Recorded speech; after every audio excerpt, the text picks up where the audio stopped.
So my name is Christy, and I've been contemplating on starting like a channel and writing a blog. I've started a book, all to get the awareness out of emotional abuse and primarily Cptsd and the effects that it has on an individual, stemming from, obviously, one of the reasons that it can be developed is from emotional abuse, physical abuse, mental abuse, psychological abuse, whatever you want to call it, combination of all of them. And I couldn't come up with, the perfect way to say it, or to I guess maybe get others to understand how detrimental this is to individuals who suffer from it. And after spending my entire day in bed crying over a projection from having a simple contact with my abuser, it made right now seem like not only the perfect time, but the only time to do this. I'm sorry, this is going to be so choppy and whatever, but the purpose of this is,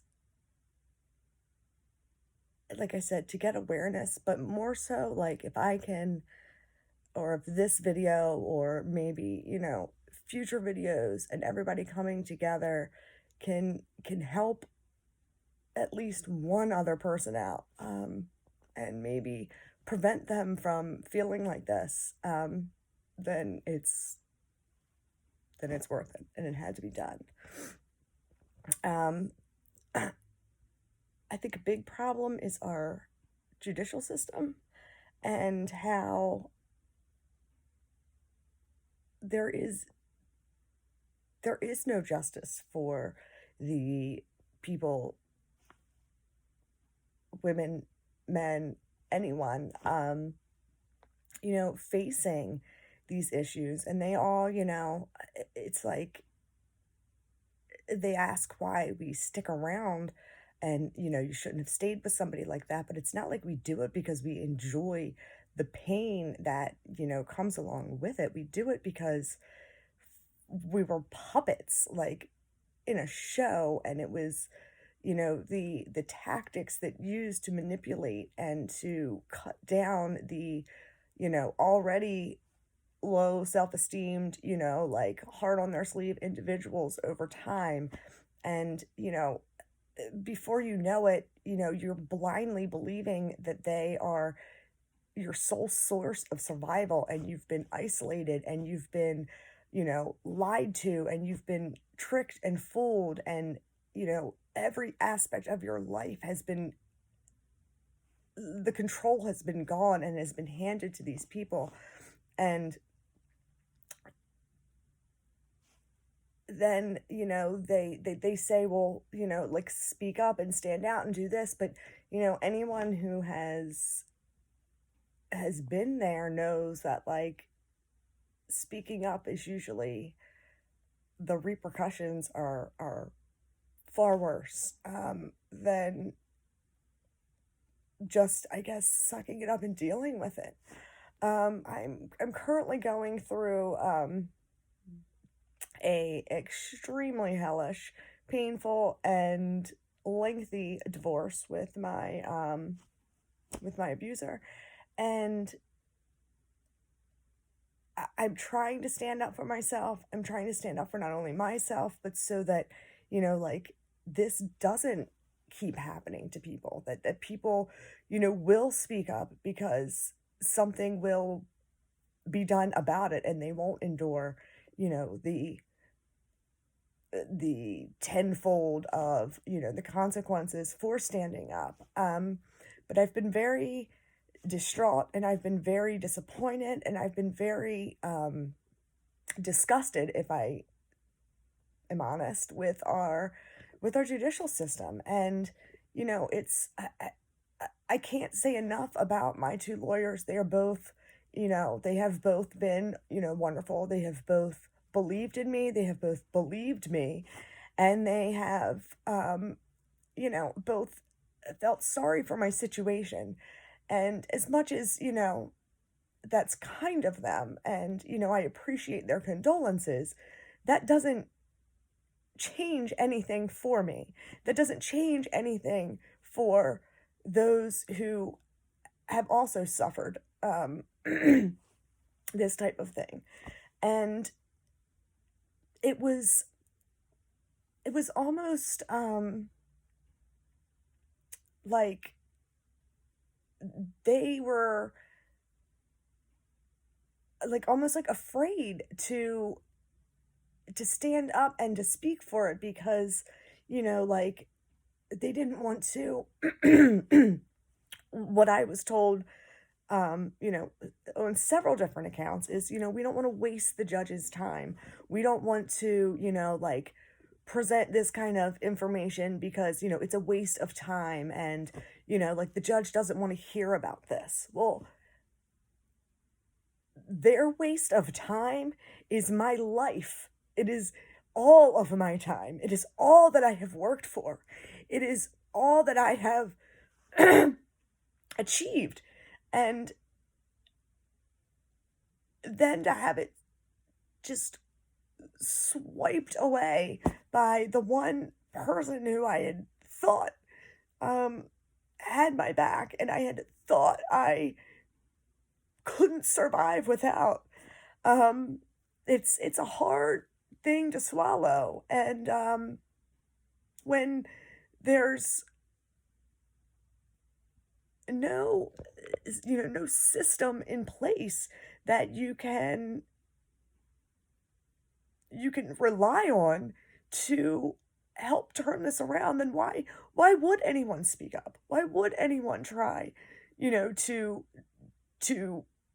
to get their share, to stand up for themselves, to go after, what they believe in after they finally have found the light that has been sucked out of their lives? And, like, why would anyone try? Why? Um, so I'm really hoping that, together, like, we can make a change in hopefully educating, lawyers, I guess primarily divorce lawyers and judges, and just, people in general, that the effects that this situation has on people is detrimental, and that it's happening so much, and that it's usually the people that, it's like the behind closed doors, you don't see it, and they wear their mask of these, you know outstanding citizens, and it's like behind closed doors, it's the daily small little torturous, demoralizing, devaluing, de you know sucking the life out of somebody that nobody else sees, or only those that are close enough see, and the ones that do see and do recognize it and do try to maybe help individuals like myself, those are the ones that they hone in on, and they try to isolate you from the most, and they claim don't care about you. And it's really, really hard, because you're so confused with reality. You're confused in what to believe. You're confused that you're crazy. You're confused that, you know, you know, maybe they're not lying, that maybe these people don't love you, that, it's just one big, literally confusing mental fuckery that happens. And it doesn't end. It doesn't end there. It's like they know you've figured them out and they are on to the next one, and they've probably had 15 along the way. And, you know, sadly, their lawyers, I guess, buy into it. Maybe the judges buy into it. Maybe, you know, I don't know, but I do think that, the ignorance to this and un um the unaware and the uninformed, there's no excuse for it, There is zero excuse, especially in a time and you know, age where they not they, but just everyone in general says, to speak up, and they're behind all this domestic violence and women, and you know, they've got these safe places, and they've got these, these plans, and they encourage you to walk away and that you don't need this, and but then at the end of the day, you are either unable to prove it in the court system, or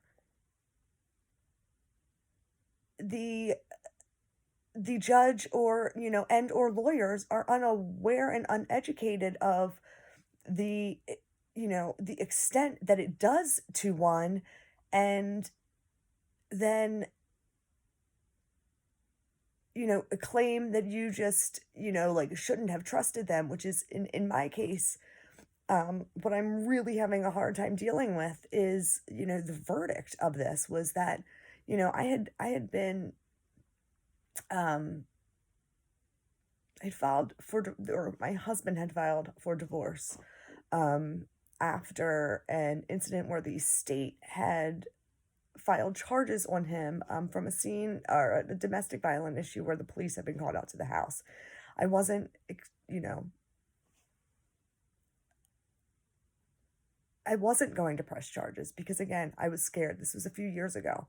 I was scared of the repercussions of it. I think I wanted to prove my point that, no, you can't do this to me. But it's like once you stand up, then it's like, oh, like what did I do? I need to hurry up and back down. Um, and, I was told by the police officers that, that I could leave, and that, like with everything that had happened in my past, that, like it wasn't likely to get better, and that, I had these options, and there was SARC, and there was all these things that I could do. And, I'm not sure whether they truly believe this, or if they, you know, think that these places and these sources are, you know, uh, going to be able to help everybody. And I truly think that these resources to people who are enduring or suffering from, domestic violence, or any kind of violence, or any kind of abuse, are fabulous, and I think they're a start. However, I think if the rest of the system involved is uneducated and unaware, then all the good that these resources are offering to women at the end of the day don't really help. Um, I think that a lot of people are familiar with post traumatic stress syndrome, from, like a particular individual event, say, like a war or accident, or, a one time, God forbid, sexual abuse. And I think people are aware of it. I don't think people truly, in, overall general census, have you know, a 100% understanding of it, but at least they are aware of it. The complex post traumatic stress disorder, I feel like, is less, oh, you know, sorry, I'm like, that's part of the thing, is like you just lose your train. um, I think people are less aware of, I think people are less educated on, And I think that, um, it's more it's more common than, one might think. Even when I was diagnosed with it and it was brought to my awareness, um, I had a hard time accepting it. I had a hard time, um, I guess, recognizing some of the effects. And then once I did, I downplayed it and I didn't realize the true extent that it, or full extent that it truly had on me, and that how much the 19 years of abuse had truly impacted me. And when I stood up, for myself after, one, dismissing the divorce after, dismissing divorce and a protective order on my, current abuser or my spouse, and, then some personal stuff had happened through with my child, and, in my head, it was like that, like, need to save the family, and that, still in the back of my brain that I think I thought that I wouldn't survive without him.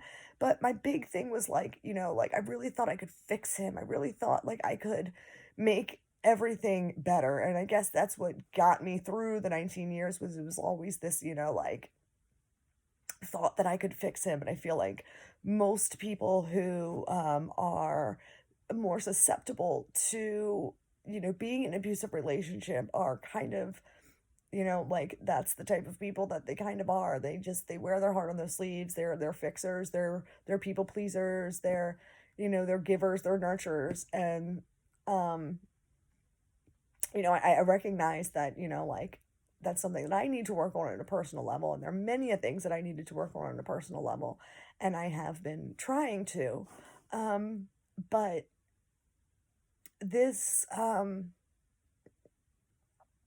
this disorder has affected me in every area of my life.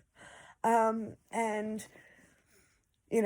like I said, I'm not alone in this. There are so many others out there who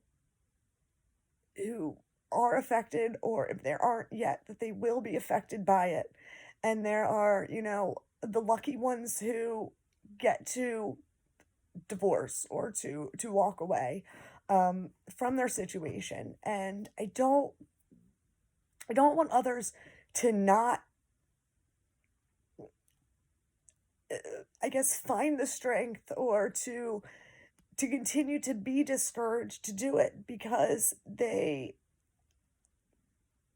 too are under the impression, or have, like, learned the hard way that that the system isn't really for them, to be able to stand up against them. Um, you know, I think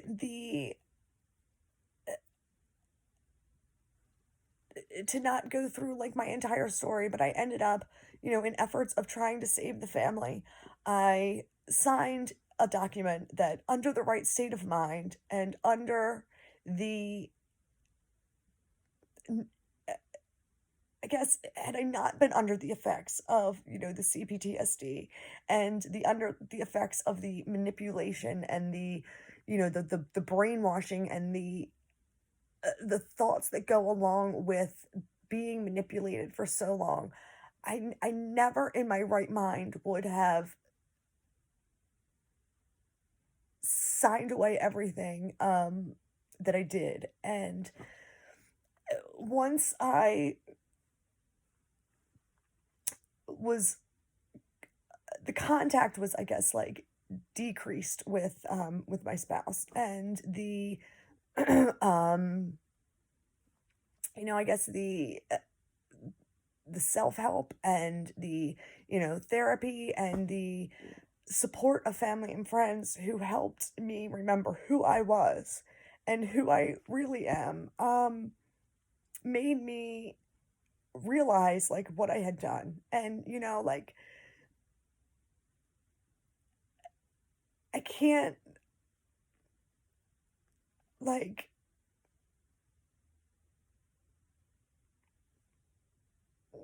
the fact that I'm getting away is, in and of itself, going to be life changing and has been life changing. However, knowing that there are so many others out there who are gonna be facing the same thing that I am and going to have the same hurdles and, you know, maybe not having the support system or the inner strength to go up against them. It made me have to at least fight it, even though, my lawyers were very upfront and saying that, it's very difficult to get somebody to, overturn a signed, like a notarized signed document. And I really thought going into it, like, the outcome didn't matter.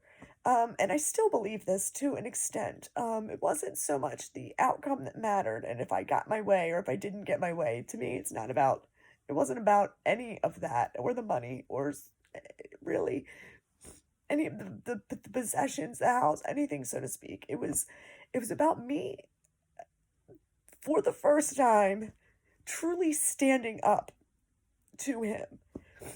Truly standing up, not just to him, but just for myself, to know that I wasn't going to back down and that I could, in the future, like, rely on myself to be there for myself. And in preparing for this, I was, tried to, I think, not be talked out of it because of, like, weakness from my lawyers or from, them not believing in me because I do, or believing me because I do truly believe. And, I think that they know. I think that they did see what was happening. I think they did recognize, the hold that this had over me. But again, I don't think they truly understood. And I know now, you know, in hindsight, that obviously they did not know, even though, I think maybe they even thought that they did a little bit. Um, but the motion to not use this document in our final divorce was denied to me, and the burden was left on me, not because I couldn't prove being abused in all of the areas that I was, not that I couldn't,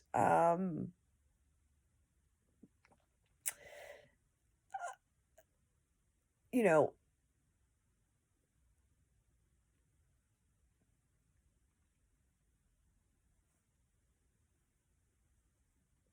sorry, um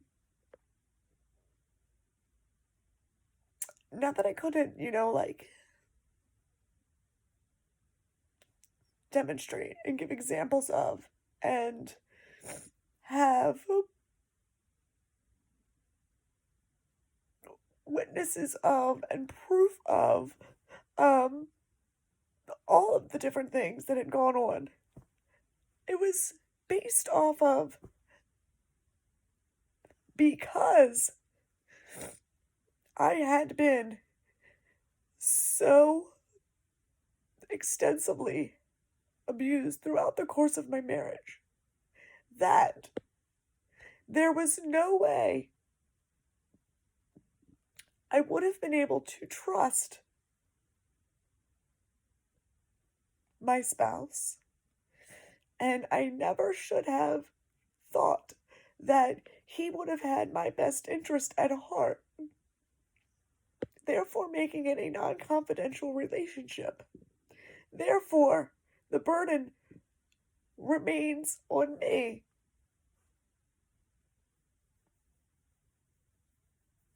Because I should not have, or I could not have, trusted him to have my best interest upon signing this document.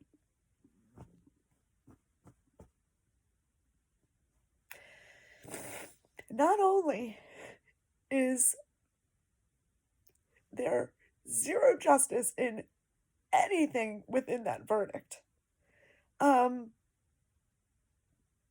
had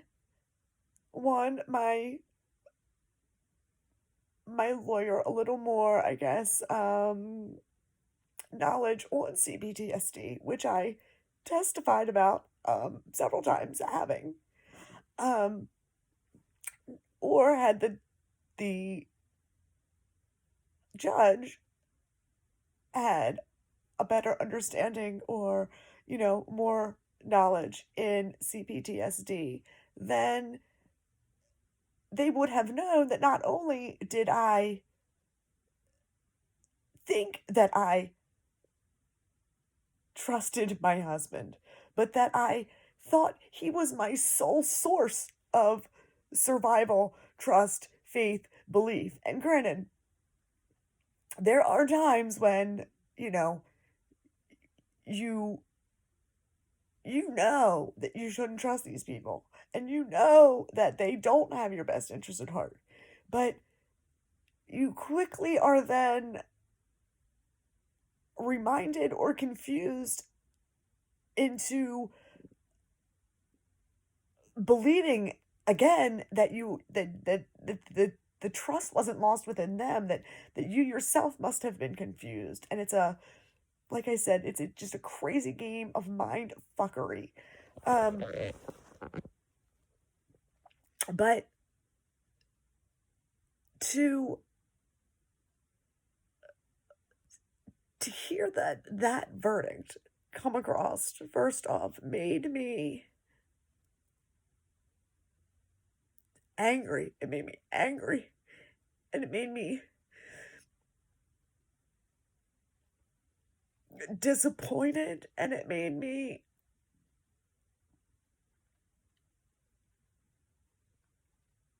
just, it made me disgusted that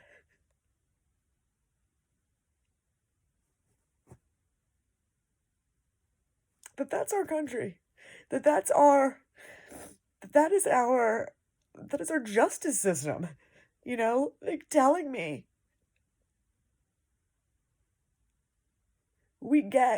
you were so extensively and intensively abused, but that because of this, you should have known better. You should have known not to trust this man. And again, I say, we don't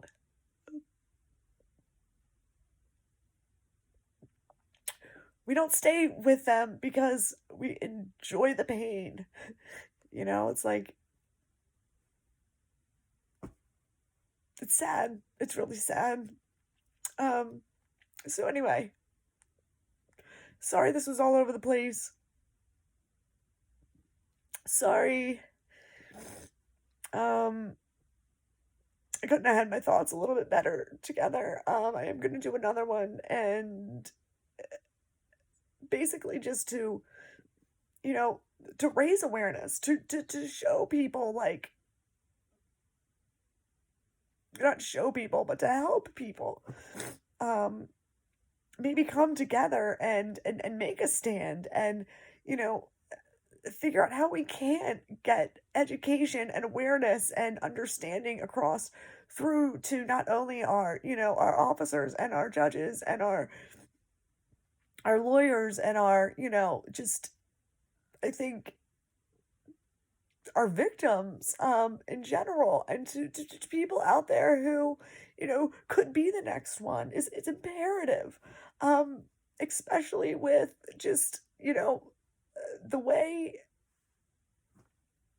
the, epidemic of the rising of such abuses are occurring right now. And you know,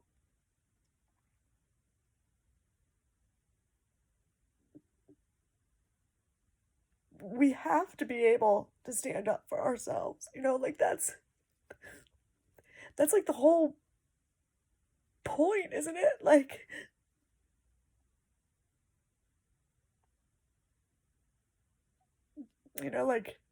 fight for what you believe in.